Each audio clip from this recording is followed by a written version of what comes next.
اس لیے کہا من سامت فقط نجا، جو بندہ خاموش رہا وہ نجات پا گیا۔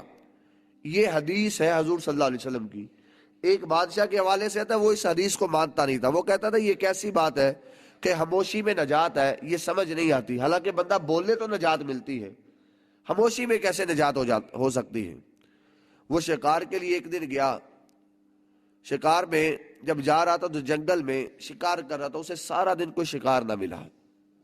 جب رات کو واپس آنے لگا نا تو جہاں سے واپس پلٹا تھوڑا سا آگے گیا تو پیچھے ایک درخت پہ کوئی پرندہ بولا۔